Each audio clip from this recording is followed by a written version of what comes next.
बच्चों, स्वागत है आपका हमारे YouTube चैनल पे। मैं हूँ गायत्री और आज जो टॉपिक हम कवर करने वाले हैं वो है कॉस्ट एनालिसिस। कॉस्ट एनालिसिस की अगर हम बात करें तो यहाँ हम स्टडी करने वाले हैं कि प्रोडक्शन कॉस्ट में कितना चेंज आएगा जब हम अपना आउटपुट लेवल बढ़ाएंगे। ठीक है, इसमें अगर हम चेंज करें आउटपुट लेवल में तो हमारी प्रोडक्शन कॉस्ट में कैसे चेंज आएगा।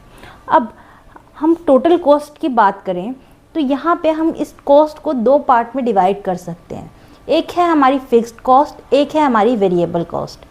फिक्स्ड कॉस्ट की अगर हम बात करें तो ये वो कॉस्ट है जिसमें कोई चेंज नहीं आता अगर हम अपना आउटपुट लेवल बढ़ाएं या घटाएं। यानी कि आप 100 यूनिट प्रोड्यूस करें, 500 करें या फिर 5000 करें, कितनी भी आप यूनिट प्रोड्यूस कर लें, पर लेकिन आपकी फिक्स्ड कॉस्ट क्या रहती है, फिक्स्ड रहती है, यानी ये आपको पे करनी ही पड़ेगी।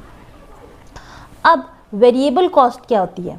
वेरिएबल कॉस्ट होती है, मान लीजिए आपने पहले 1000 यूनिट प्रोड्यूस करी, उसके बाद आपने 5000 यूनिट प्रोड्यूस करी, तो यहाँ से यहाँ तक जाने में जो आपको एक्स्ट्रा कॉस्ट बढ़ानी पड़ी होगी उसको क्या कहेंगे, वेरिएबल कॉस्ट। अब फिक्स्ड कॉस्ट के एग्जाम्पल की अगर हम बात करें तो फिक्स्ड जैसे लैंड हो गया, ये इस जगह को मैंने रेंट पे ले लिया तो रेंट तो मुझे पे करना ही पड़ेगा, चाहे मैं 1000 यूनिट प्रोड्यूस करूं चाहे मैं 5000 यूनिट प्रोड्यूस करूं। ऐसे में रेंट का जो खर्चा है वो खड़ा ही रहेगा, तो ये क्या है, हमारी फिक्स्ड कॉस्ट। पर अगर मैं यहाँ से 1000 से 5000 यूनिट प्रोड्यूस करने की सोचूं तो जो एक्स्ट्रा मैं 4000 यूनिट प्रोड्यूस कर रही हूँ उसका क्या चाहिए होगा हमारे को, रॉ मटेरियल, उसकी लेबर, तो ये क्या होगी, हमारी वेरिएबल कॉस्ट। ठीक है, तो यहाँ पे प्रोडक्शन में जब हम चेंज कर रहे हैं तो यहाँ पे हमारे को एक्स्ट्रा पे करना पड़ रहा है वेरिएबल कॉस्ट में, पर फिक्स्ड कॉस्ट क्या है, वहाँ की वहाँ ही खड़ी है। Cost analysis is a study of how production cost change when the level of output changes. तो लेवल ऑफ आउटपुट जब हम चेंज कर रहे हैं तो हमारी प्रोडक्शन कॉस्ट में क्या चेंज आ रहा है, वही हमारा कॉस्ट एनालिसिस है।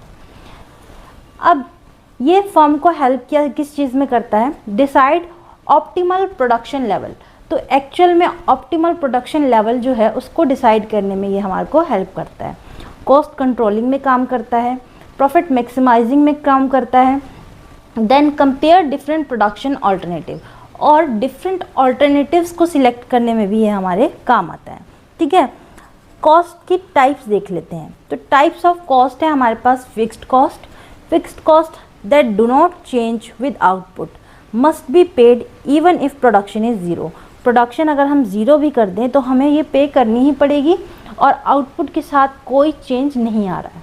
एग्जाम्पल देखें इसका, तो रेंट है, सैलरी है और इंश्योरेंस है, ये आपको पे करना ही करना पड़ेगा वेदर आप आउटपुट प्रोडक्शन करें या ना करें। ठीक है, नेक्स्ट है हमारे पास इसका ग्राफिकल रिप्रेजेंटेशन। अगर हम ध्यान से देखें तो कुछ हॉरिजॉन्टल लाइन जा रही है एक्स एक्सिस के बिल्कुल पैरेलल।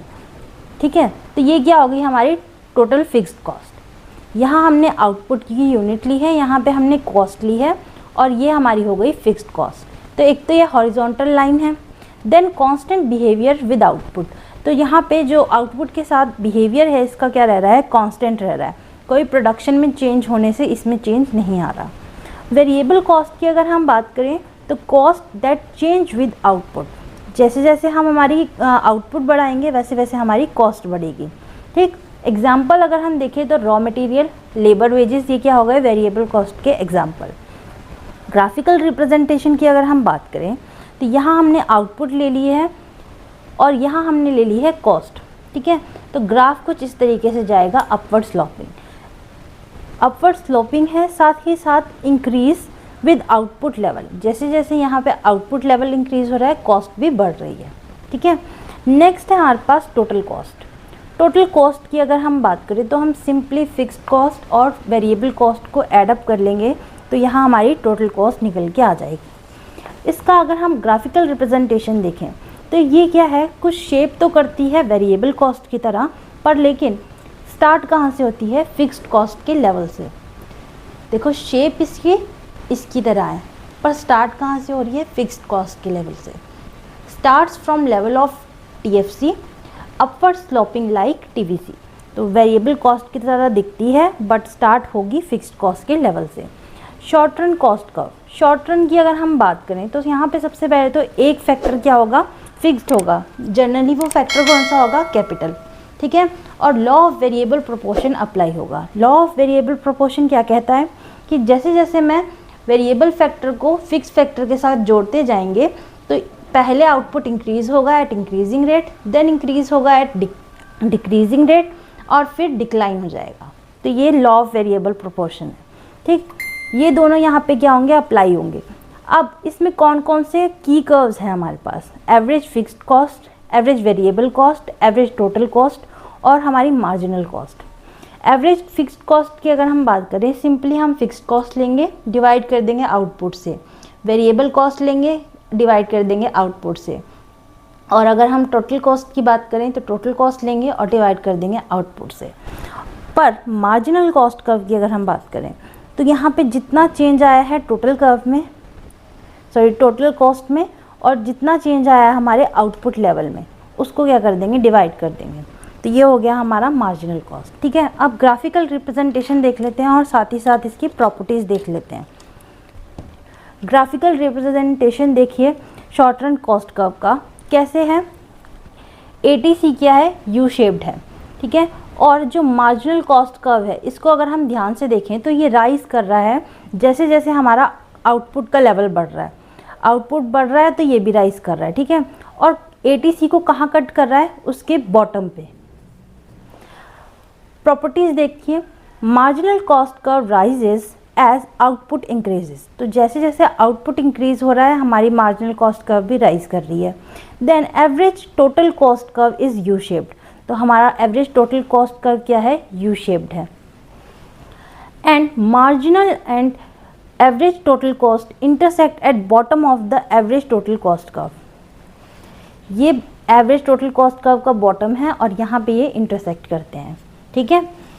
नेक्स्ट है हमारे पास long run cost curve. Long run cost curve की अगर हम बात करें तो ये रिप्रेजेंट करता है minimum cost of producing any given output level, जब सारे फैक्टर्स क्या हैं, वेरिएबल हैं, यानी चेंज होते रहते हैं, including plant size. Plant size भी चेंज हो सकता है क्योंकि लॉन्ग रन की बात हो रही है, कुछ ज़्यादा समय की बात हो रही है, ठीक है। अब इसका हम ग्राफिकल रिप्रेजेंटेशन देखें तो किस तरीके से आएगा। ये आ गया हमारा long run average cost curve और ये है हमारा long run marginal cost curve. तो अगर आप एवरेज कॉस्ट कर्व को देखेंगे तो कुछ यू शेप्ड दिख रहा है, और यहाँ पे मार्जिनल कॉस्ट कर्व को देखेंगे तो ये बॉटम पे इसको कट कर रहा है, ठीक है।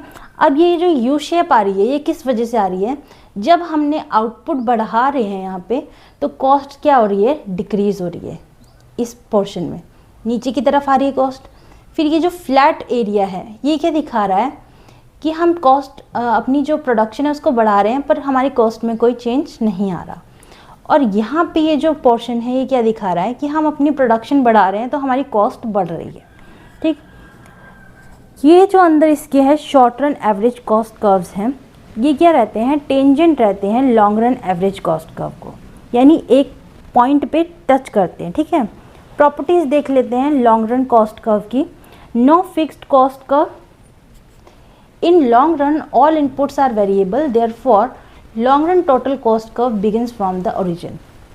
तो यहाँ कोई फिक्स्ड कॉस्ट नहीं होती, सारी कॉस्ट क्या है, वेरिएबल है, इसलिए जो टोटल कॉस्ट कर्व होता है वो ओरिजिन से स्टार्ट करता है। Long run average cost curve. Long run average cost curve कौन सा है हमारा, ये यू शेप्ड है जो, ठीक है।